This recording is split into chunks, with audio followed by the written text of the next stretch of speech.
মা ভালো? কি করে ভাজলি বাবু? চলো দেখাচ্ছি।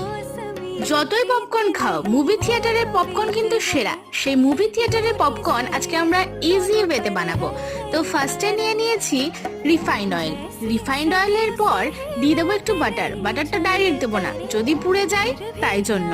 তারপরে বাটারটা একটু মেল্ট হয়ে আসলে ওর মধ্যে আমরা পপকর্নগুলো দিয়ে দেবো। আচ্ছা, আমি এখানে ভুল করেছি, আমাকে আর একটু বড় পাত্র নিতে হতো। তোমরা চাইলে আরেকটু বড় কড়াই বা ফ্রাই প্যান নিতে পারো। তারপরে দিয়ে দিলাম একটু সল্টের পর দিয়ে দিলাম ম্যাগি মশলা। ম্যাগি মশলা দেওয়ার পর কিন্তু ভালো করে আবার নাড়াচাড়া করে নিতে হবে, ওইটাই কিন্তু মাস্ট। তারপরে আমরা নিয়ে নেব কুরকুরে পপকর্ন। যেহেতু আমার কাছে ড্রাই পাউডার চিজ নেই, সেজন্য কুরকুরে পপকর্ন দিয়ে কাজ চালাবো। এর থেকেও ইজিয়েস্ট পদ্ধতি হলো পপকর্ন কেনো আর বাড়িতেই খাও। যাই হোক, ভিডিওটা ভালো লাগলে ফলো করে দিও, আর মিক্স করতে কিন্তু এটা একদম ভুলবে না।